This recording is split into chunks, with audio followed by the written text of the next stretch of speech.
라켓 손잡이 미끄럽죠? 제가 테이프 감아드릴게요. 남편을 보내고 난 뒤 67세가 된 저는 저녁만 되면 부엌 형광등 아래서 반찬통 뚜껑 소리만 듣고 있었습니다. 친구 수님 씨가 소개해준 시니어 탁구 모임은 크게 티내지 않고 몸만 움직일 수 있는 곳이었고, 그날 68세 오태수 씨는 제 손을 먼저 살피는 사람이었습니다. 물 한 병을 조용히 밀어놓고 무릎 아픈 분 자리를 바꿔주고, 제가 숨을 고르면 공을 천천히 받아주던 그런 다정함이었습니다. 비슷한 외로움 겪어보신 분들은 아실 겁니다. 누가 괜찮으세요? 한마디만 해줘도 그 말이 하루를 버티게 할 때가 있습니다. 그런데 도장을 찍고 2달이 지나던 날, 저는 끝내 한 가지를 말하지 못했습니다. 탁구장에선 다정했던 그 사람이 집안에 들어오면 왜 당연한 얼굴로 앉아 있었을까요? 오늘 끝까지 보시면 다정함 하나가 제 생활을 어떤 순서로 무너뜨렸는지 알게 되실 거예요. 그리고 어느 지역에서 듣고 계신지 댓글로 한 번씩만 부탁드립니다. 여러분의 이야기도 듣고 싶습니다. 그럼 지금부터 제 이야기를 있는 그대로 들려드릴게요. 본문에 앞서 구독과 좋아요는 저희에게 큰 힘이 됩니다. 안녕하세요. 저는 김선미입니다. 올해 67세입니다. 남편이 세상을 떠난 건 3년 전 가을이었어요. 병원에서 돌아온 뒤 저는 며칠 동안 커튼을 치고 지냈습니다. 누가 문 두드리는 소리가 들려도 나가지 않았고 전화벨이 울려도 받지 않았어요. 냉장고 안엔 반찬이 그대로 있었는데 먹을 생각이 안 나더라고요. 한 달쯤 지났을 때 친구들이 찾아왔습니다. 수님 씨와 명자 씨가 반찬을 들고 왔어요. 언니, 이러지 말고 좀 나와. 사람 만나야 해. 그 말이 맞는다는 건 알았지만 밖으로 나가는 게 무슨 의미인지 모르겠었습니다. 그렇게 2년이 흘렀어요. 저는 아침에 일어나서 창문을 열고 베란다에서 빨래를 걷고 혼자 밥을 먹고 텔레비전을 켜놓고 또 잠자리에 들었습니다. 부엌 형광등 아래서 국을 끓일 때면 문득 이 국을 누가 먹을까 하는 생각이 들었어요. 저 혼자뿐이었는데도 습관처럼 2그릇을 꺼내놓곤 했죠. 달력엔 병원 날짜만 표시됐어요. 정형외과는 둘째 주 화요일, 내과는 셋째 주 목요일, 안과는 넷째 주 금요일. 빨간 동그라미가 하나씩 늘어날 때마다 제 일정이 병원밖에 없다는 게 실감났습니다. 어느 날 수님 씨가 또 전화를 했어요. 언니, 탁구 모임 한번 나와봐. 우리 나이 사람들만 모여서 치는 거야. 운동도 되고 좋아. 저는 거절하려다가 그냥 한 번만이라는 마음으로 따라 나섰습니다. 동네 체육관 2층이었어요. 계단을 올라가니 공이 탁탁 튀는 소리가 들렸고 사람들이 웃으며 라켓을 주고받고 있었습니다. 저는 구석 의자에 앉아서 그 모습만 지켜봤어요. 다들 즐거워 보였는데 저만 어색하게 느껴지더라고요. 수님 씨가 누군가를 데리고 왔습니다. 언니, 여기 태수 씨. 오래 치신 분이야. 언니한테 좀 알려드려. 68세 오태수 씨는 조용히 웃으며 제 손을 봤어요.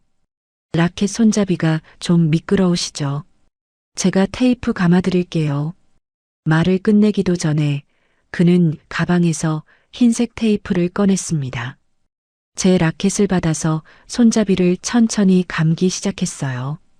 한 바퀴, 2바퀴 정성스럽게 감는 모습을 보면서 저는 뭐라고 대답해야 할지 몰랐습니다. 고맙습니다. 그렇게만 말했어요. 탁구를 처음 쳐봤는데 생각보다 어려웠습니다. 공이 어디로 날아가는지 감도 안 잡혔고 제 라켓이 제대로 맞는지도 몰랐어요. 그런데 태수 씨는 제가 헛스윙을 해도 짜증내지 않았습니다. 괜찮아요. 천천히 하세요. 공이 어디 도망가나요? 웃으면서 그렇게 말하는 목소리가 참 부담 없었어요. 제가 숨을 고를 때까지 기다렸다가 공을 천천히 넘겨줬습니다. 다른 사람들은 빠르게 주고받는데 태수 씨만 제 속도에 맞춰줬어요. 이제 좀 감 잡으셨죠? 조금씩 빨리 해볼까요? 그렇게 조금씩 속도를 올렸는데 어느새 공을 받는 게 재미있어지더라고요. 1시간쯤 쳤을 때 저는 땀이 났습니다. 오랜만에 몸을 움직여서 그런지 숨이 찼어요. 모임이 끝나고 사람들이 물을 마시러 갈 때였습니다. 태수 씨가 제 옆에 물 한 병을 조용히 밀어뒀어요. 말은 안 했지만 제가 목마를 거라는 걸 알고 있는 것 같았습니다. 저는 그 물을 마시면서 문득 이런 생각을 했어요. 사람이 이렇게 신경 쓸 수도 있구나. 탁구장 한쪽에 무릎이 안 좋으신 할머니가 계셨어요. 의자가 딱딱해서 불편해 보였는데 태수 씨는 그분을 보자마자 일어났습니다. 여기 앉으세요. 제가 저쪽으로 갈게요. 저쪽이 쿠션 있어요. 그분이 고맙다고 하자 손사래를 치면서 웃었어요. 저는 그 모습을 보면서 생각했습니다. 이 사람은 원래 남을 챙기는 성격이구나.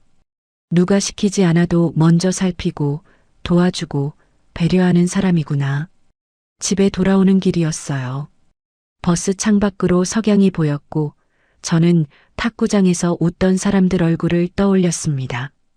그 중에서도 태수 씨가 물을 밀어주던 그 손이 자꾸 생각났어요. 별것 아닌 것 같은데 그 작은 행동이 왜 그렇게 마음에 남는지 모르겠더라고요. 집에 들어서니 형광등이 저를 기다리고 있었습니다.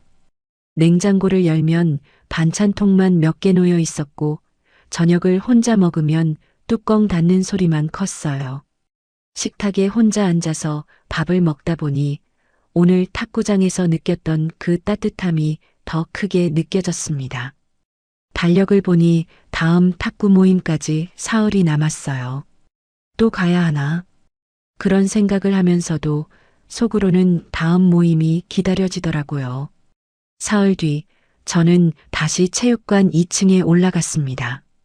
태수 씨는 이미 와 있었어요. 제가 들어서자 손을 들어 인사했습니다. 오늘도 오셨네요. 몸은 괜찮으세요? 지난번에 많이 움직이셨는데. 그 질문이 형식적으로 들리지 않았어요. 탁구를 치는데 이번엔 지난번보다 좀 나았습니다. 공이 오는 게 조금 보였고 제 라켓으로 맞출 수 있었어요. 태수 씨가 웃으며 말했습니다. 금방 느시는데요? 계속 이렇게 하시면 곧 잘 치실 거예요. 어느 날은 제가 공을 너무 세게 쳐서 옆 탁구대로 날아간 적이 있었어요. 다른 사람이었다면 짜증을 낼 법도 했는데 태수 씨는 천천히 공을 주우러 가서 다시 건네줬습니다. 괜찮아요. 저도 처음엔 그랬어요. 힘 조절이 어려운 거예요. 웃으면서 그렇게 말하는데 저는 미안함보다 고마움이 더 컸어요. 탁구를 치다 보면 머릿속이 조금 비워지는 느낌이 들었습니다. 공이 오면 받고 넘기고 또 받고 그 반복 속에서 다른 생각을 잠시 멈출 수 있었어요. 집에 가면 다시 조용해지지만 그 2시간만큼은 숨통이 트였습니다. 석 달쯤 지났을 때였어요. 수님 씨가 커피를 마시면서 말했습니다. 언니, 태수 씨 괜찮은 사람 같지? 원래 저렇게 다정해. 부인 일찍 잃고 혼자 사는데 성격이 좋아. 저는 그냥 웃고 넘겼지만 그 말이 묘하게 남더라고요. 다정하다는 말을 들으니 그 다정함을 제가 붙잡고 싶어지는 것 같았습니다. 탁구장에서 웃는 그 얼굴이 집에 돌아가면 자꾸 떠올랐어요. 모임이 끝나면 사람들이 커피를 마시러 가는 날이 있었습니다. 태수 씨도 자주 함께 갔는데 저는 대부분 먼저 집으로 돌아왔어요. 저는 먼저 갈게요. 집에 할 일이 있어서요. 그렇게 말하면 태수 씨가 웃으며 대답했습니다. 조심히 들어가세요. 다음에 봬요. 손을 흔드는 그 모습이 왜 그렇게 따뜻하게 느껴지는지 몰랐어요. 집으로 걸어오는 길에 저는 생각했습니다. 저 사람은 저녁에 뭘 하고 있을까? 커피를 마시고 사람들이랑 이야기하고 웃고 있겠죠. 저처럼 혼자 집에 들어가서 형광등을 켜는 사람은 아닐 거예요. 어느 날 탁구장에서 누군가 말하는 게 들렸습니다. 태수 씨, 오늘도 탁구 끝나고 또 다른 모임 간대요. 바쁜 사람이야. 다른 사람이 웃으며 거들었어요. 맞아. 노래 모임도 가고, 걷기 모임도 가고, 우리보다 젊어. 저는 그때 처음 알았습니다.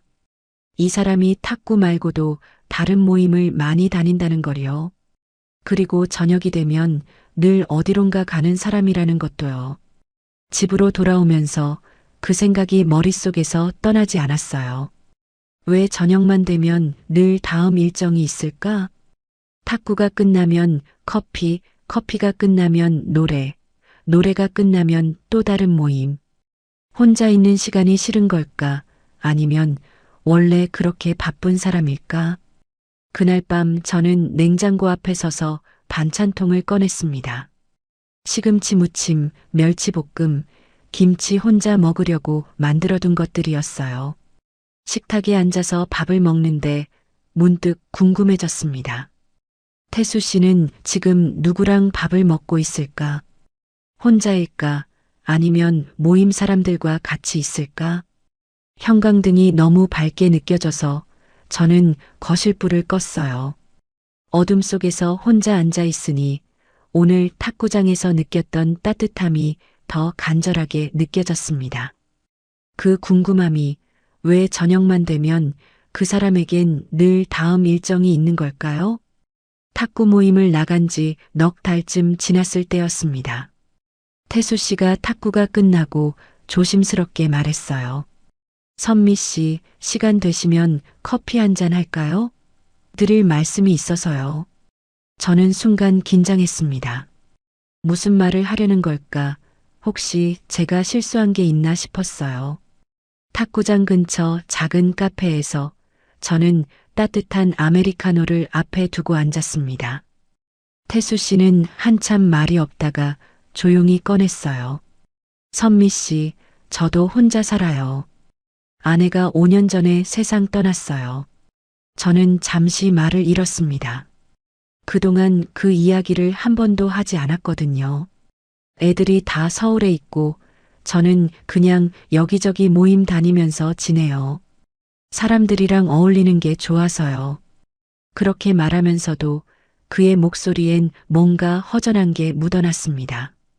근데 집에 돌아가면 뭐랄까 텅 빈 느낌이 들어요.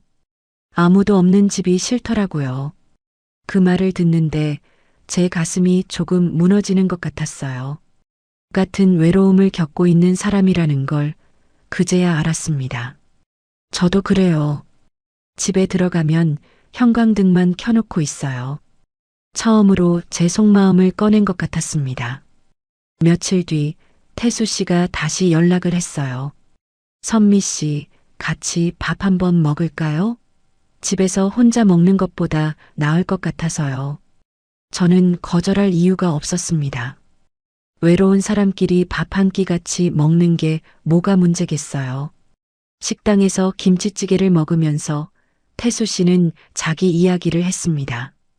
젊을 때 회사 다닌 이야기, 아이들 키운 이야기, 아내랑 여행 다닌 이야기.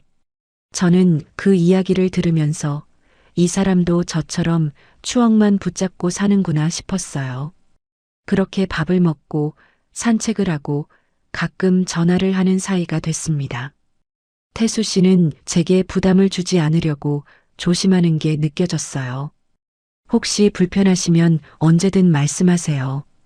제가 너무 연락 자주 하나요? 그런 말을 할 때마다 저는 이 사람이 참 배려 깊다는 생각을 했습니다. 2달쯤 지났을 때였어요. 산책을 하다가 벤치에 앉았는데 태수 씨가 조심스럽게 말을 꺼냈습니다. 선미 씨, 우리 같이 살면 어떨까요? 저는 깜짝 놀라서 그를 봤어요. 같이 산다는 게 무슨 말인지 재혼을 말하는 건지 아니면 그냥 동거를 말하는 건지 순간 헷갈렸습니다. 태수 씨는 손을 저으며 설명했어요. 아, 그냥 동거 아니고요. 제대로 하자는 거예요. 서류 정리하고 도장 찍고 우리 나이에 이상하게 살 순 없잖아요. 너무 빨랐습니다. 아직 몇 달밖에 안 됐는데 도장을 찍는다는 게 실감이 나지 않았어요. 저는 머뭇거렸습니다. 그건 좀 생각을 해봐야 할 것 같아요. 너무 빠른 거 아닌가요? 그런데 태수 씨는 제 손을 잡으며 말했습니다. 선미 씨, 우리 나이에 뭘 그렇게 오래 고민해요. 저도 혼자 외롭고 선미 씨도 혼자 외로우시잖아요. 같이 사는 게 나을 것 같아서요. 그 말에 저는 할 말을 잃었어요. 복잡하게 생각하지 말아요. 우리 서로 의지하면서 살면 되죠. 집에 돌아와서도 그 말이 계속 맴돌았습니다. 정말 같이 사는 게 나을까? 혼자 사는 것보다 낫긴 할까? 수님 씨한테 전화했어요. 언니, 태수 씨가 같이 살자는데 어떡하지? 너무 빠른 것 같아. 수님 씨는 웃으면서 말했습니다. 언니, 좋은 사람 만났네. 그 사람 나쁜 사람 아니야. 우리 나이에 연애 오래 할 거야? 언니 혼자 계속 있을 거야? 그 말이 맞는 것 같기도 했어요. 저는 그날 밤 잠을 못 잤습니다. 이게 맞는 선택인지 너무 빠른 건 아닌지 계속 생각했어요. 창밖을 보니 가로등만 켜져 있었고 저는 이불을 덮고 또 뒤척였습니다. 아침에 일어나서 형광등을 켰어요.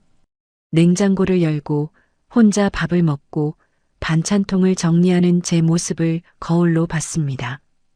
이대로 계속 혼자 있는 것보다는 누군가와 함께하는 게 낫겠다는 생각이 들었어요. 태수 씨한테 전화했습니다. 같이 살아요. 근데 천천히 준비하면 안 될까요? 제가 마음 정리할 시간이 필요해요. 그런데 태수 씨는 오히려 빨리 하자고 했어요. 선미 씨, 저는 복잡한 거 싫어요. 그냥 깔끔하게 정리하고 시작하는 게 좋아요. 우리 빨리 서류 처리하고 편하게 살아요. 그 말에 저는 조금 불안했지만 거절하지 못했습니다. 혹시 이 다정함이 끊길까 무서웠어요. 일주일 뒤 주민센터에 가는 날이었습니다. 저는 가방에 필요한 서류를 챙겨서 나섰어요. 도장, 신분증, 가족관계 증명서 수님 씨가 알려준 대로 다 챙겼습니다. 태수 씨는 먼저 와 있었고 창구 앞에서 저를 기다리고 있었어요. 선미 씨, 여기 앉으세요. 제가 설명할게요. 그는 서류를 꺼내며 직원에게 말했습니다. 저는 옆에 앉아서 그 모습을 지켜봤어요. 직원이 서류를 확인하면서 물어봤습니다. 재산 문제는 따로 합의하셨어요? 태수 씨가 대답했어요. 아, 저희는 간단하게 할 거예요. 복잡하게 안 하려고요. 저는 그 말을 들으면서 뭔가 이상하다는 생각이 들었어요. 재산 문제를 간단하게 한다는 게 무슨 뜻일까? 하지만 물어볼 타이밍을 놓쳤습니다. 여기 이름 쓰시고 도장 찍으시면 됩니다. 직원이 서류를 밀어줬어요. 저는 펜을 받아서 이름을 썼습니다. 손이 떨렸어요. 이게 정말 맞는 선택인지 지금이라도 멈춰야 하는 건 아닌지 그런 생각들이 스쳤습니다. 선미 씨, 여기 도장만 찍으시면 돼요. 태수 씨가 자리를 가리키며 웃었어요. 저는 숨을 한번 크게 들이쉬고 도장을 눌렀습니다. 툭 하고 소리가 났어요. 그 소리가 복도에 울려서 왠지 되돌릴 수 없는 선을 넘은 것 같았습니다. 직원이 서류를 정리하며 축하한다고 했어요. 행복하세요. 저는 고맙다고 대답했지만 머릿속은 복잡했습니다. 행복하다는 게 뭘까? 이제 혼자가 아니라는 게 정말 안도감일까? 밖으로 나오는데 햇살이 눈부셨어요. 태수 씨가 제 손을 잡으며 말했습니다. 선미 씨, 이제 우리 집 가서 정리해요. 제 짐은 많지 않아요. 간단해요. 저는 그 말에 조금 이상하다는 생각을 했습니다. 같이 산다는데 짐이 많지 않다니. 그날 저녁 태수 씨가 가방 하나를 들고 왔어요. 큰 가방이 아니라 여행용 가방이었습니다. 안에는 옷 서너 벌, 세면도구, 약통 몇 개, 그리고 수건이 전부였어요. 저 원래 이렇게 간단해요. 많이 안 가져요. 필요한 거 있으면 그때그때 사면 되죠. 웃으면서 그렇게 말하는데 저는 그 웃음이 왠지 가볍게 느껴졌어요. 집에 들어온 사람의 짐이 이게 전부라니. 사진 한 장, 책 한 권, 추억이 담긴 물건 하나 없이 옷만 들고 왔다는 게 이상했습니다. 선미 씨, 배고프네요. 저녁 먹을까요? 태수 씨는 짐을 방에 놓고 나와서 식탁에 앉았어요. 저는 냉장고를 열고 반찬을 꺼내고 밥을 퍼서 상을 차렸습니다. 같이 식탁에 앉아서 밥을 먹었어요. 태수 씨는 맛있게 먹으면서 말했습니다. 이렇게 같이 먹으니까 좋네요.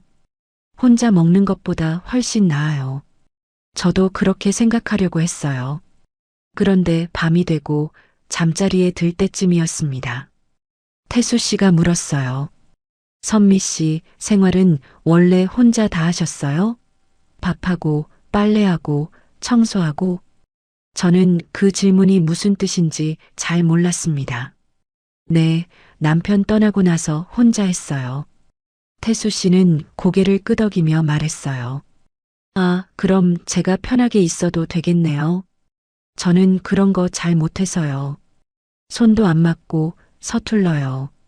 그 말이 위로가 아니라 확인처럼 들렸습니다.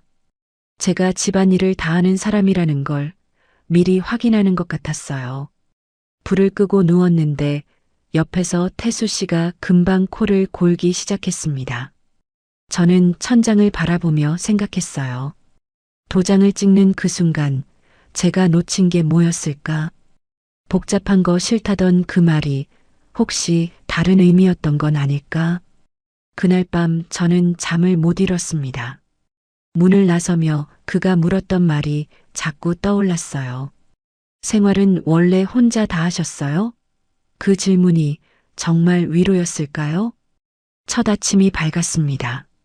시계를 보니 6시였어요. 저는 습관처럼 눈이 떠져서 일어났습니다. 태수 씨는 아직 자고 있었어요. 저는 조용히 방을 나와서 부엌으로 갔습니다. 밥을 짓고 냉장고에서 어제 만들어둔 된장찌개를 꺼내서 데웠어요. 시금치를 씻어서 무치고 계란말이를 부치고 김치를 덜어서 상을 차렸습니다. 7시쯤 태수 씨가 일어났어요. 아, 벌써 아침 다 됐네요. 세수를 하고 나와서 식탁에 앉았습니다. 저는 물을 따라주고 수저를 놓아주고 반찬을 덜어줬어요. 태수 씨는 맛있게 먹으면서 말했습니다. 선미 씨 손맛이 좋네요. 맛있어요. 처음엔 그 말이 기뻤어요. 누군가 제 밥을 맛있게 먹어주는 게 나쁘지 않았습니다. 하지만 이틀째, 사흘째 지나면서 그 말이 점점 익숙해졌어요. 감사함이 아니라 당연함으로 바뀌는 게 느껴졌습니다. 오늘도 맛있네요. 그 말 뒤에 설거지를 해준다거나 상을 치운다거나 하는 행동은 없었어요. 밥을 먹고 나면 태수 씨는 소파에 앉았습니다. 텔레비전을 켜고 리모컨을 들고 편하게 기대에 앉았어요. 저는 좀 쉴게요. 선미 씨가 하시는 게 익숙하시잖아요. 저는 대답 대신 그릇을 들고 부엌으로 갔습니다. 설거지를 하는데 물 흐르는 소리 사이로 텔레비전 소리가 들렸어요. 뉴스가 나오고 아나운서가 뭐라고 말하고 광고가 나왔습니다. 저는 그릇을 닦으면서 소파에 앉아 있는 태수 씨를 힐끗 봤어요. 한 번도 일어날 생각을 안 하더라고요. 설거지를 끝내고 빨래를 돌리고 방을 정리했습니다. 태수 씨 옷도 빨래통에 있어서 같이 넣었어요. 양말, 속옷, 셔츠 처음엔 같이 사니까 당연하다고 생각했습니다. 1시간쯤 지나서 빨래가 끝났어요. 베란다에 나가서 하나씩 널었습니다. 제 옷, 태수 씨 옷, 수건, 이불보 빨래줄이 금방 찼어요. 뒤돌아보니 태수 씨는 소파에 누워서 낮잠을 자고 있었습니다. 선미 씨, 저 좀 피곤해서요. 아침부터 아무것도 안 했는데 피곤하다고 했어요. 저는 걸레를 들고 바닥을 닦았습니다. 10시쯤 되니 태수 씨가 일어났어요. 선미 씨, 저 탁구 모임 갈 시간이에요. 다녀올게요. 씻지도 않고 옷만 갈아입고 나갔습니다. 저는 다녀오세요만 말했어요. 문이 닫히고 집이 조용해졌습니다. 저는 소파에 앉아서 빨래가 마르는 걸 지켜봤어요. 같이 산다는 게 이런 건가 싶었습니다. 점심 준비를 해야 했어요. 냉장고를 열고 재료를 꺼내서 된장국을 끓이고 제육볶음을 만들었습니다. 두 사람 분량인데 태수 씨는 없었어요. 전화를 했더니 탁구 끝나고 밥 먹고 온다고 했습니다. 선미 씨는 드세요. 저는 밖에서 먹을게요. 저는 혼자 식탁에 앉았어요. 두 그릇 준비한 밥상이 허전하게 느껴졌습니다. 혼자 먹고 혼자 치우고 또 설거지를 했어요. 오후 3시쯤 마트에 가야 했습니다. 반찬 재료랑 생활용품을 사야 했어요. 장바구니를 들고 나가려는데 태수 씨한테 전화가 왔습니다. 선미 씨, 저 저녁 늦을 것 같아요. 걷기 모임 끝나고 저녁까지 먹기로 했어요. 저는 네라고만 대답했어요. 마트에서 장을 보는데 두 사람 분량을 사야 하나, 한 사람 분량을 사야 하나 헷갈렸습니다. 결국 두 사람 분량을 샀어요.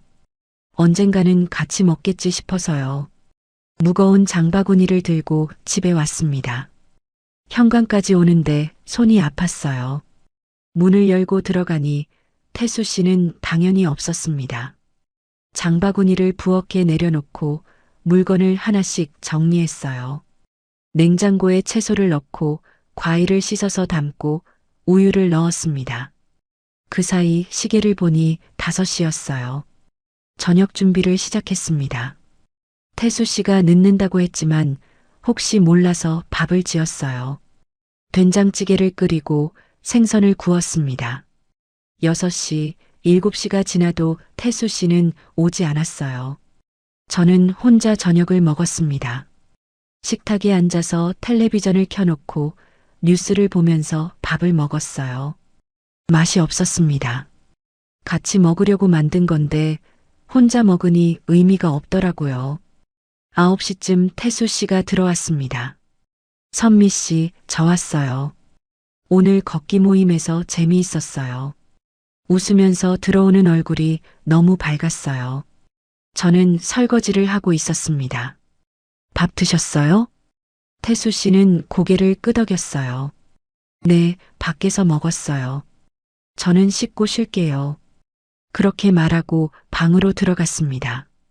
저는 설거지를 마저 하고 싱크대를 닦고 행주를 빨았어요. 부엌 형광등을 끄고 거실로 나왔는데 태수 씨는 벌써 잠들어 있었습니다. 이틀째도 그랬고 사흘째도 그랬어요. 아침마다 밥을 짓고 상을 차리고 설거지를 하고 빨래를 돌렸습니다. 태수 씨는 밥만 먹고 나가고 저는 혼자 집을 정리했어요. 일주일쯤 지났을 때였습니다. 식탁 끝에 약통이 놓였어요. 태수 씨 약과 제 약이 같이 있었는데 둘 다 제가 챙겼습니다. 오늘 약 드셨어요? 그렇게 물으면 태수 씨는 깜짝 놀란 표정을 지었어요.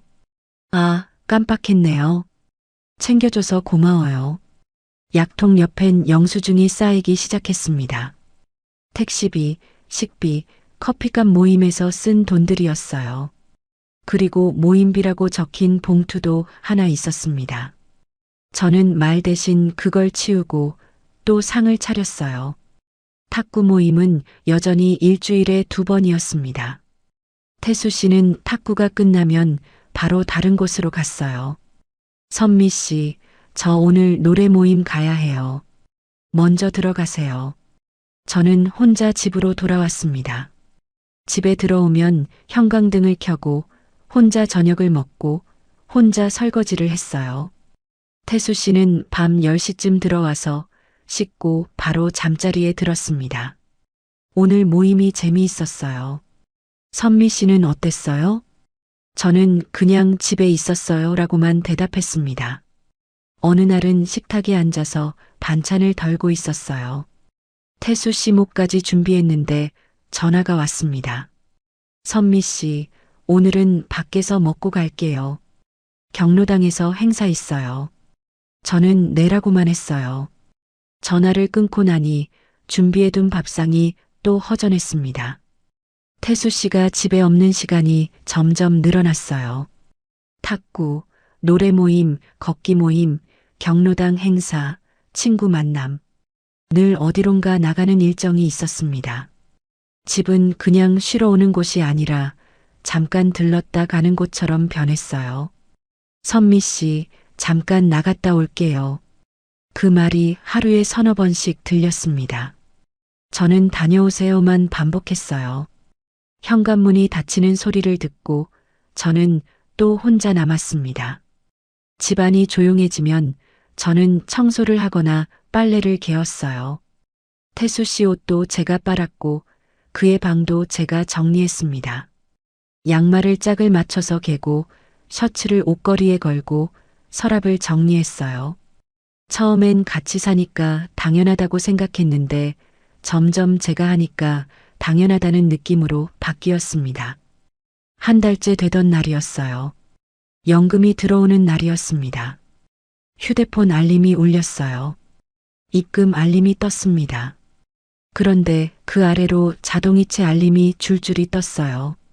전기세, 수도세, 관리비, 통신비. 여기까진 매달 똑같았습니다. 그런데 이번엔 순서가 달랐어요.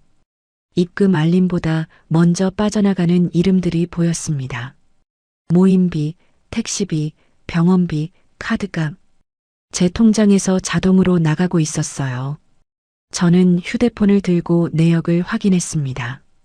지난 한 달 동안 태수 씨가 쓴 돈이 전부 제 통장에서 빠져나갔어요. 언제 이렇게 연결됐는지 제가 동의한 적이 있었나 싶었습니다. 태수 씨, 이거 왜 제 통장에서 빠져나가요? 조심스럽게 물었습니다. 태수 씨는 소파에 앉아서 텔레비전을 보다가 대수롭지 않게 대답했어요. 아, 그거요? 같이 사니까 하나로 쓰는 게 편하잖아요. 선미 씨 통장이 메인이니까 거기서 다 빠지게 해놨어요. 저는 뭐라고 말해야 할지 몰랐어요. 같이 쓴다는 게 제 돈을 그가 쓴다는 뜻인지 아니면 정말 함께 관리한다는 뜻인지 헷갈렸습니다. 그런 건 미리 말씀해 주셔야. 태수 씨는 손을 저었어요. 뭐 그런 것까지 일일이 말해요? 우리 부부잖아요. 복잡하게 생각하지 말아요. 웃으면서 그렇게 말하고 다시 텔레비전을 봤습니다. 며칠 뒤 또 알림이 왔어요. 이번엔 카드 사용 내역이었습니다. 음식점, 커피숍, 편의점 태수 씨가 모임에서 쓴 돈들이었어요. 우리 카드 쓴 거예요. 괜찮죠? 그렇게 물으면서도 대답을 기다리지 않았습니다. 탁구 모임에서 사람들이 모여 있을 때였어요. 새로운 여자 회원이 있었습니다. 태수 씨는 그분 옆에 가서 말했어요. 라켓 손잡이 미끄럽죠. 제가 테이프 감아드릴게요. 저는 그 문장을 듣는 순간 멈췄습니다. 제가 처음 들었던 그 문장과 똑같았어요. 말투도, 억양도, 심지어 웃는 표정까지 똑같았습니다. 그분은 고맙다며 웃었고 태수 씨는 테이프를 꺼내서 라켓을 감아줬어요. 저는 그 모습을 보면서 가슴이 무너지는 느낌이 들었습니다. 아, 이게 복제였구나. 탁구가 끝나고 집으로 걸어오는데 다리에 힘이 없었어요. 그 다정함이 저만을 위한 게 아니었다는 걸, 그냥 누구에게나 하는 말이었다는 걸 알았습니다. 집에 들어와서 조심스럽게 물었어요. 오늘 새로 오신 분한테도 라켓 테이프 감아주셨네요. 태수 씨는 웃으며 대답했습니다. 당연하죠. 사람 챙기는 게 뭐가 문제예요? 제가 원래 그래요. 미안함이 아니라 당연함이었어요. 제가 특별해서 그런 게 아니라 원래 누구한테나 그렇게 한다는 거였습니다. 그날 밤 저는 밥상 앞에서 젓가락을 들었다가 내려놓았어요. 밥을 먹어야 하는데 목으로 넘어가지 않았습니다. 싸우기보다 숨부터 삼켰어요. 그리고 머릿속에 한 단어가 떠올랐습니다. 정리. 탁구 모임 단체방에 메시지가 올라왔어요. 태수 씨는 정말 친절해요. 항상 챙겨주시고 도와주세요. 다른 사람이 댓글을 달았습니다. 맞아요. 늘 먼저 배려해 주시잖아요. 감사해요. 저는 그 문장들을 읽으면서 가슴이 답답했습니다. 집에선 소파에 누워있던 그 사람이 밖에선 누구보다 친절한 사람이었어요. 제가 밥을 차리고 약을 챙기고 빨래를 하는 동안 그는 밖에서 웃고 있었습니다. 어느 날 저녁이었어요. 태수 씨가 외출복을 그대로 입고 들어왔습니다. 씻지도 않고 신발도 제대로 벗지 않은 채로요. 현관에 서서 가방을 내려놓으면서 말했어요. 선미 씨, 이번 주말은 밖에서 자도 되지? 저는 그 말을 듣고 멈췄습니다. 밖에서 자다니 어디서요? 태수 씨는 웃으며 대답했어요. 친구 집이요.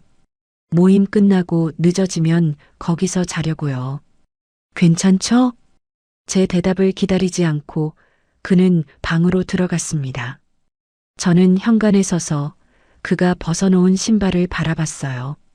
이 신발을 정리하는 게 제 일이 됐고 이 집에서 제가 하는 일이 점점 늘어나고 있었습니다.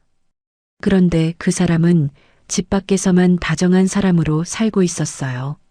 누군가 아주 작게 속삭였던 말이 떠올랐습니다.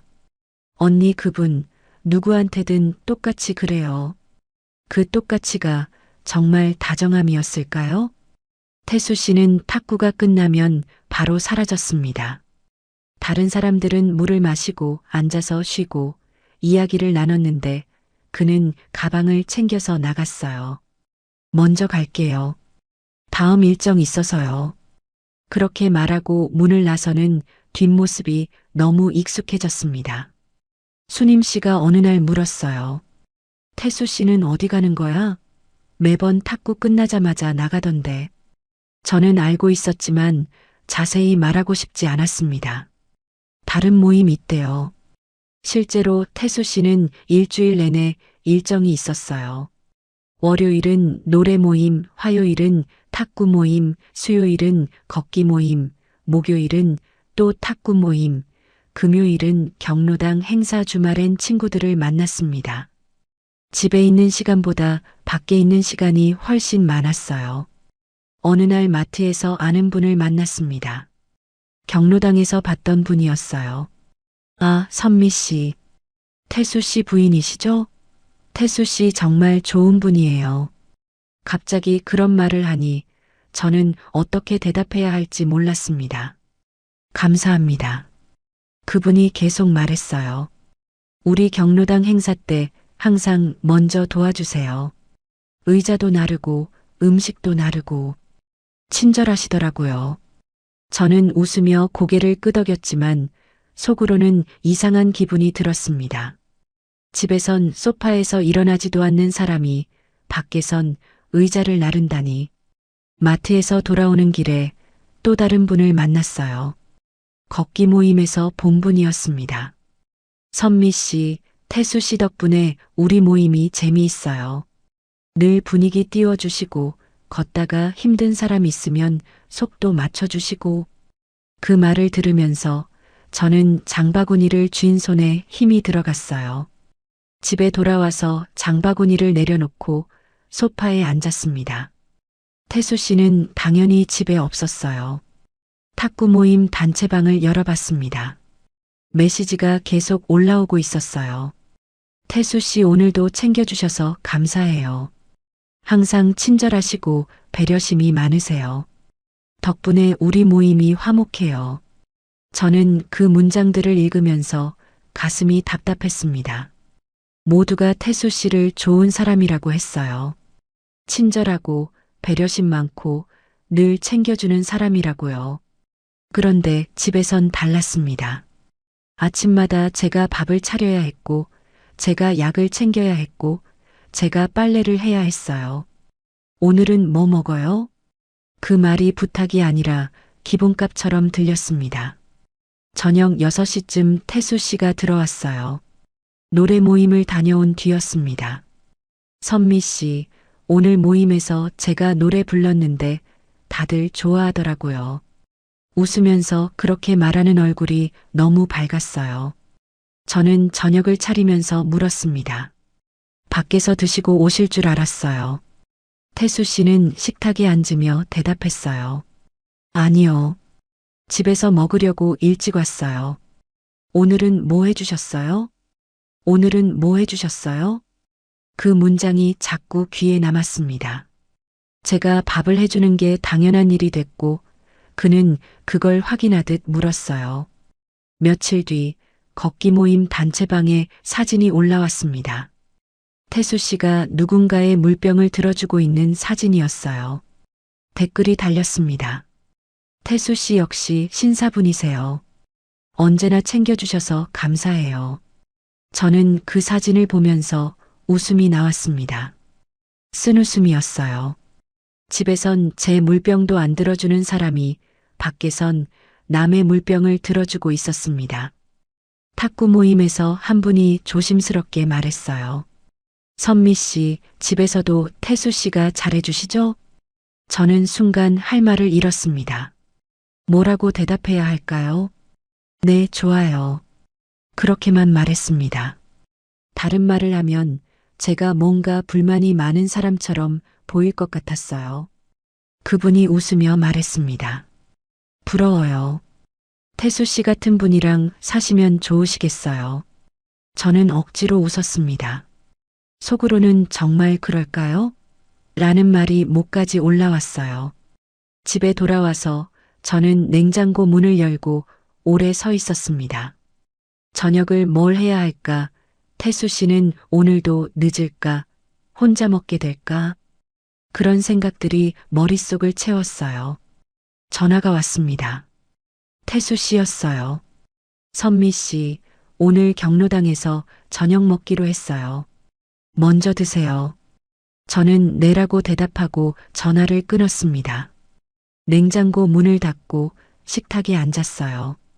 혼자 밥을 먹으려고 반찬을 꺼냈는데 손이 멈췄습니다. 도대체 제가 왜 이렇게 살고 있을까? 탁구 모임 다음 날이었어요. 수님 씨가 커피를 마시면서 말했습니다. 태수 씨 요즘 어때? 잘 지내? 저는 커피를 한 모금 마시고 대답했어요. 그냥 그래요. 바빠요. 수님 씨가 고개를 갸우뚱했습니다. 바쁘긴 뭐가 바빠? 우리 나이에. 저는 웃었어요. 모임이 많아서요. 매일 어디 나가요? 수님 씨는 잠시 말이 없다가 조심스럽게 물었습니다. 언니, 혹시 힘든 거 아니야? 저는 고개를 저었어요. 아니에요. 괜찮아요. 하지만 수님 씨는 제 얼굴을 가만히 보더니 한숨을 쉬었습니다. 언니, 표정이 예전 같지 않아. 뭔가 힘들어 보여. 저는 더 이상 대답하지 못했어요. 며칠 뒤 탁구장에서였습니다. 새로 오신 여자분이 태수 씨 옆에 앉아 있었어요. 그분이 웃으면서 말했습니다. 태수 씨 덕분에 탁구가 재미있어요. 친절하게 알려주셔서 감사해요. 태수 씨는 손사래를 치며 웃었습니다. 아니에요. 제가 뭘 했다고요. 천천히 하시면 돼요. 그 말투가 제가 처음 들었던 말투와 똑같았어요. 탁구가 끝나고 집으로 걸어오는데 명자 씨가 제 옆으로 왔습니다.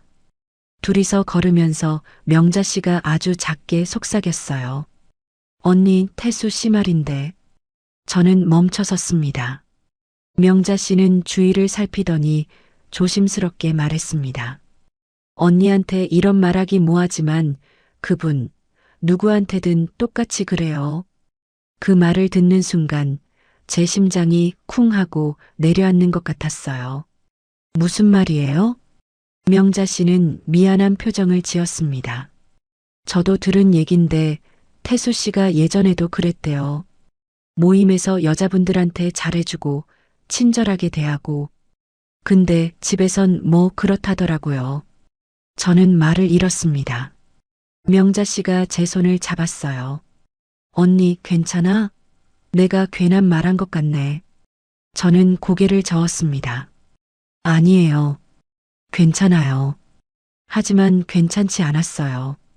집에 돌아오는 내내 그 말이 머릿속에서 맴돌았습니다. 누구한테든 똑같이 그래요. 집 문을 열고 들어갔어요. 태수 씨는 소파에 앉아서 텔레비전을 보고 있었습니다. 선미 씨 왔어요? 저녁 준비됐어요? 아무렇지 않게 묻는 그 목소리가 이상하게 낯설게 들렸어요. 저는 부엌으로 가서 냉장고를 열었습니다. 밥을 지어야 했고, 국을 끓여야 했고, 반찬을 차려야 했어요. 손이 움직이지 않았습니다. 누구한테든 똑같이. 그 말이 제가 특별한 게 아니었다는 뜻이었어요. 태수 씨가 저한테 잘해준 게 저를 좋아해서가 아니라 원래 누구한테나 그렇게 한다는 거였습니다.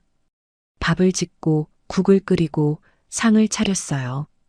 태수 씨는 식탁에 앉아서 숟가락을 들었습니다. 오늘은 된장국이네요. 맛있겠어요. 웃으면서 밥을 먹는 그 얼굴을 저는 가만히 바라봤어요. 그 똑같이가 정말 다정함이었을까요? 그날도 탁구 모임이 있었습니다. 저는 평소처럼 체육관 2층에 올라갔어요.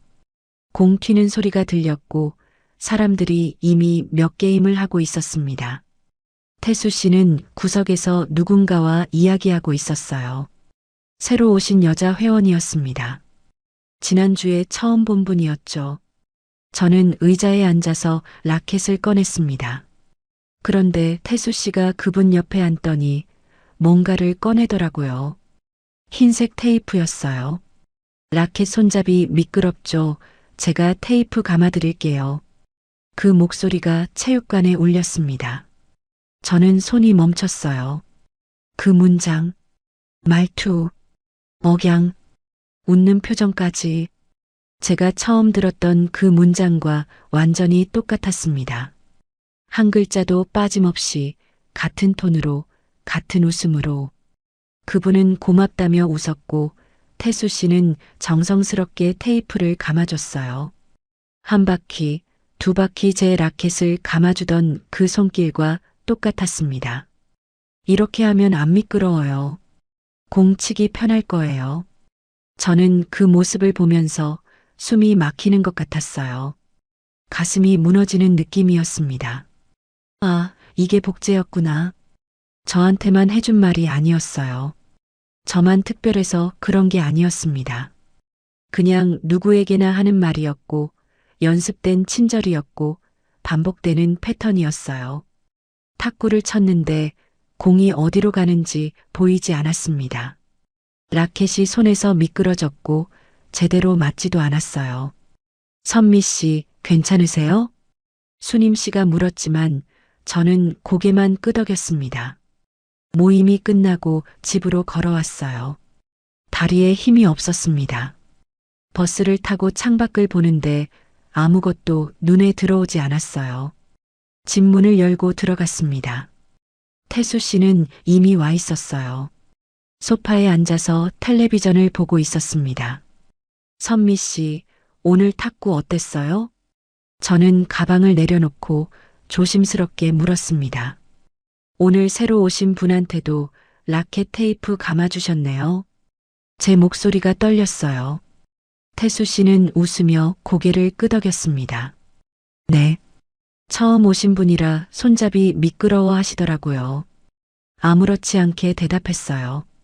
저는 한 번 더 물었습니다. 저한테 해주셨던 말이랑 똑같던데요. 태수 씨는 리모컨을 내려놓고 저를 봤어요. 그게 왜요? 사람 챙기는 게 뭐가 문제예요? 웃으면서 말했지만 그 웃음에 미안함은 없었습니다. 선미 씨도 처음엔 제가 그렇게 해줬잖아요. 새로 오신 분도 똑같이 해주는 거죠. 제가 원래 그래요. 제가 원래 그래요. 그 말이 제 귀를 때렸습니다. 미안함이 아니라 당연함이었어요. 제가 특별해서 그런 게 아니라 원래 누구한테나 그렇게 한다는 거였습니다. 그럼 저는 뭐였어요? 제 입에서 그 말이 나왔습니다. 태수 씨는 어이없다는 표정을 지었어요. 선미 씨, 왜 그래요? 질투하는 거예요? 질투라는 단어에 저는 할 말을 잃었습니다. 사람 챙기는 게 잘못된 건 아니잖아요. 그게 친절 아니에요? 저는 더 이상 말하지 못했어요. 부엌으로 가서 저녁 준비를 시작했습니다. 밥을 짓고 냉장고에서 반찬을 꺼내고 국을 끓였어요. 손이 떨렸지만 멈출 수 없었습니다. 상을 차리고 태수 씨를 불렀어요. 밥 드세요. 태수 씨는 식탁에 앉아서 숟가락을 들었습니다. 오늘 김치찌개네요. 맛있겠어요. 웃으면서 밥을 먹는 그 얼굴을 보면서 저는 생각했습니다. 이 사람은 아무것도 모르고 있구나. 제가 얼마나 무너졌는지, 얼마나 아픈지 전혀 모르고 있어요. 밥을 먹고 나서 설거지를 했습니다. 그릇을 닦으면서 눈물이 났어요. 소리 안 나게 울었습니다. 물 흐르는 소리에 묻혀서 흐느끼는 소리가 들리지 않게요. 설거지를 끝내고 거실로 나왔는데 태수 씨는 벌써 잠들어 있었습니다. 소파에 누워서 코를 골고 있었어요. 저는 그 모습을 보면서 무릎에 힘이 빠졌습니다. 식탁에 앉았어요.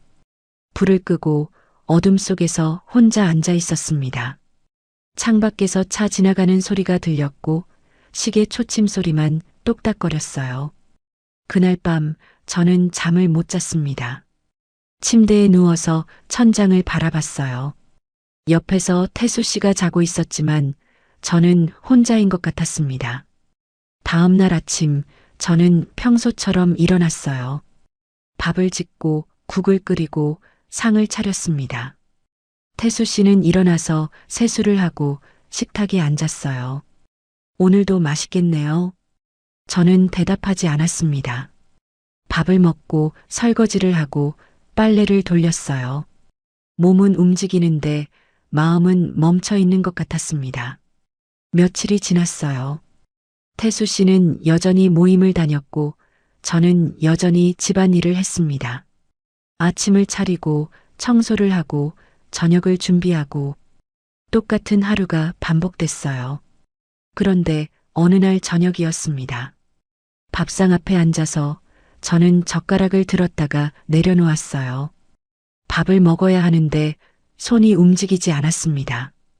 태수 씨는 맛있게 먹고 있었어요. 반찬을 짚고 국을 떠먹고 밥을 먹었습니다. 선미 씨, 왜 안 먹어요? 저는 고개를 저었습니다. 입맛이 없어요. 태수 씨는 그냥 고개를 끄덕이고 계속 먹었어요. 저는 식탁에서 일어났습니다. 부엌으로 가서 물을 한 잔 마셨어요. 싸우기보다 숨부터 삼켰습니다. 소리 내지 않으려고, 울지 않으려고 참았어요. 그리고 머릿속에 한 단어가 떠올랐습니다. 정리. 이 생활을 정리해야겠다는 생각이 처음 들었어요. 이대로 계속 살 수 없다는 게 확실해졌습니다. 며칠 뒤였어요. 태수 씨가 외출복을 그대로 입고 들어왔습니다.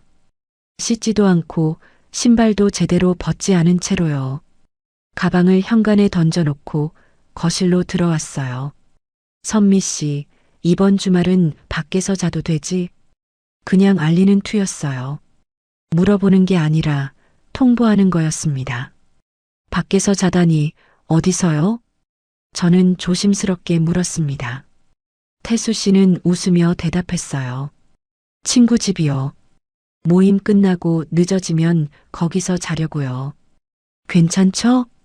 제 대답을 기다리지 않았습니다. 그냥 방으로 들어가서 짐을 챙기기 시작했어요. 옷 몇 벌을 가방에 넣고 세면도구를 챙겼습니다. 저는 현관에 서서 그 모습을 지켜봤어요. 이 사람은 이 집을 정말 집으로 생각하는 걸까? 쉬는 곳으로 생각하는 걸까?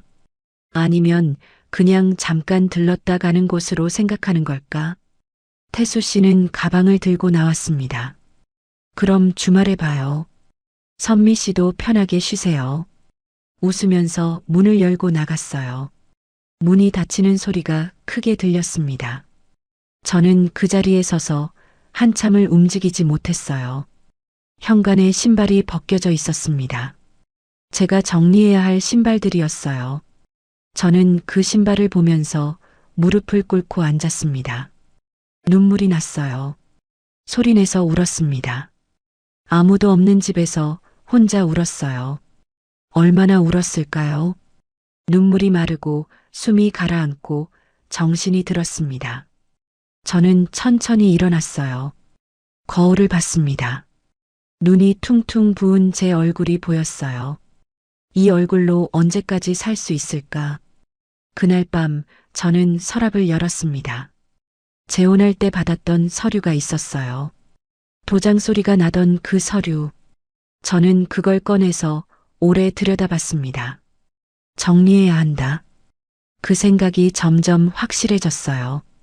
주말이 지나고 월요일 아침이었습니다. 태수 씨는 일요일 밤에 들어왔어요. 다녀왔어요. 그렇게만 말하고 방으로 들어갔습니다. 저는 평소처럼 아침을 준비했어요.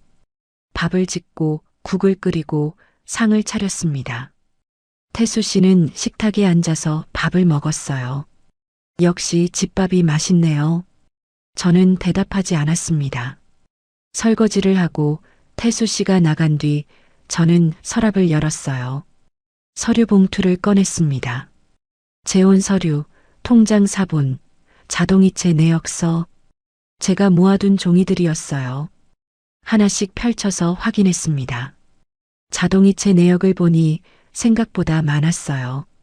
태수 씨 모임비, 병원비, 카드값, 통신비, 모두 제 통장에서 빠져나가고 있었습니다. 저는 공책을 꺼내서 메모하기 시작했어요. 어떤 항목이 자동이체로 묶여 있는지, 어떤 카드가 연결돼 있는지, 어떤 명의가 제 이름으로 돼 있는지 하나씩 적었습니다. 휴대폰 알림을 확인했어요. 결제 알림이 매일 왔었는데 저는 그걸 그냥 지나쳤던 거예요. 커피값, 식비, 택시비 하루에도 몇 건씩 빠져나가고 있었습니다. 메모가 한 장을 넘어갔어요. 생각보다 정리할 게 많았습니다. 저는 공책을 덮고 휴대폰을 들었어요. 주민센터에 전화했습니다. 재혼 관련해서 상담받고 싶은데요. 직원이 친절하게 대답했어요. 네, 언제 오시겠어요? 다음 날 주민센터에 갔습니다. 상담실에 앉아서 제 상황을 설명했어요.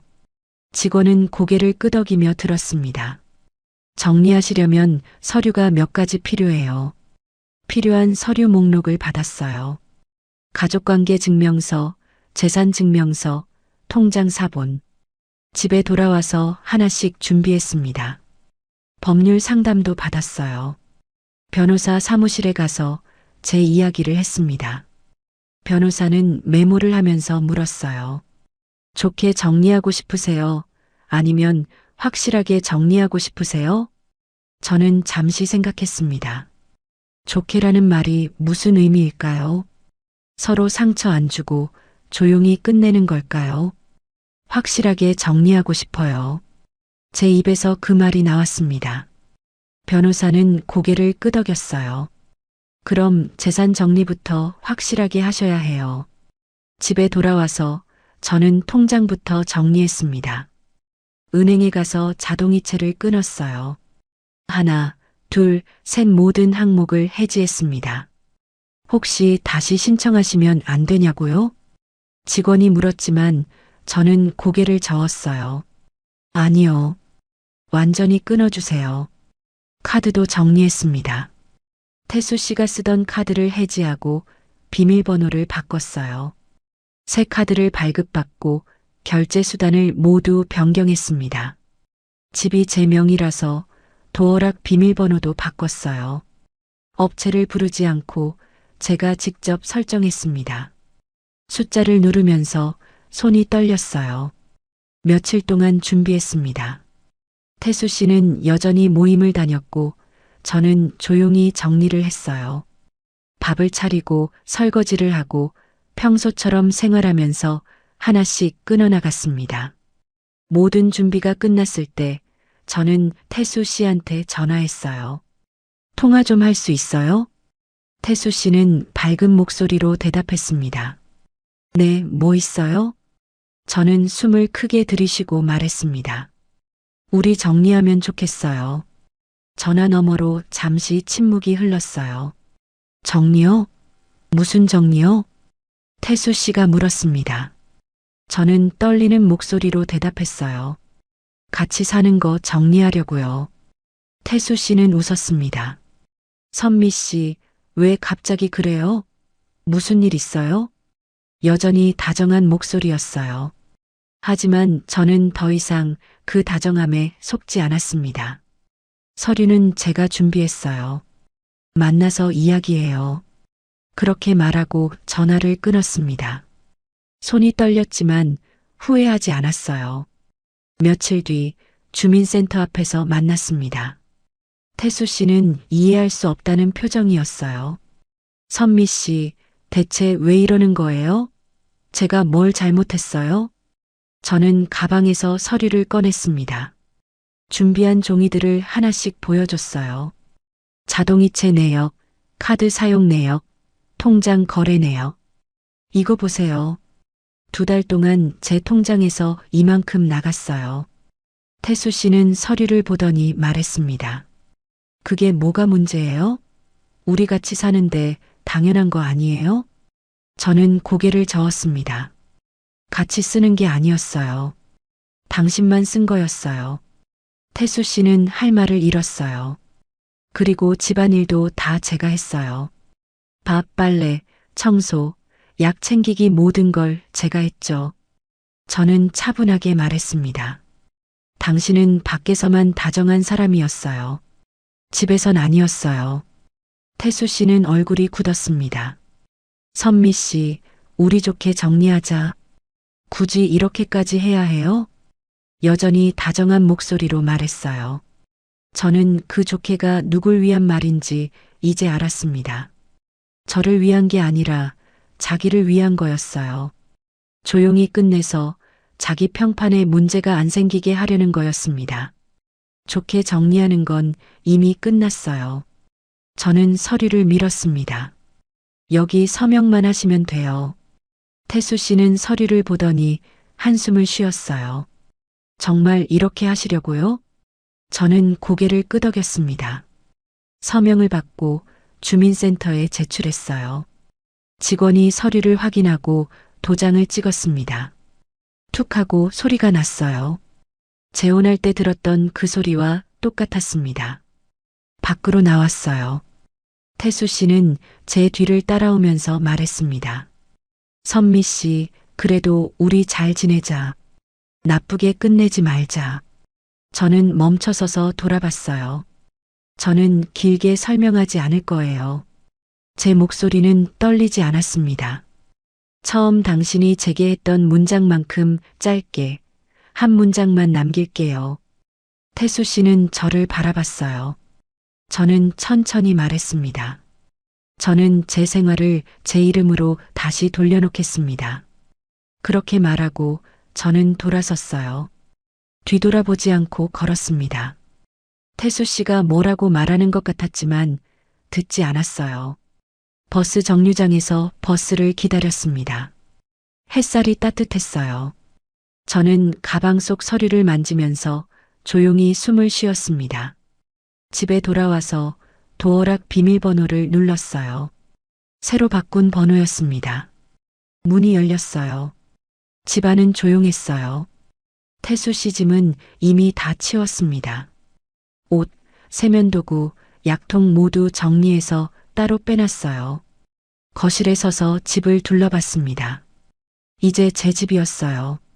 제 이름으로, 제 생활로, 제 시간으로 돌아온 공간이었습니다. 부엌으로 가서 물을 한 잔 마셨어요. 냉장고를 열어보니 반찬통들이 놓여 있었습니다. 저 혼자 먹을 분량이었어요. 식탁에 앉았습니다. 창밖을 보니 해가 지고 있었어요. 노을이 예뻤습니다. 저는 혼자였지만 외롭지 않았어요. 2달 전 제가 느꼈던 그 외로움과는 달랐습니다. 이건 선택한 혼자였고 되찾은 시간이었어요. 휴대폰을 봤습니다. 수님 씨한테서 문자가 와 있었어요. 언니, 괜찮아? 저는 답장을 보냈습니다. 응, 괜찮아. 이제 괜찮아. 전화가 왔어요. 수님 씨였습니다. 언니 힘들었지? 내가 몰랐어. 미안해. 저는 웃으며 대답했어요. 아니야. 괜찮아. 이제 정리했어. 잘했어. 언니 용기 있어. 수님 씨가 말했습니다. 저는 전화를 끊고 창밖을 다시 봤어요. 밤이 왔습니다. 형광등을 켰는데 예전처럼 밝게 느껴지지 않았어요. 오히려 따뜻하게 느껴졌습니다. 저는 냉장고에서 반찬을 꺼내서 저녁을 먹었어요.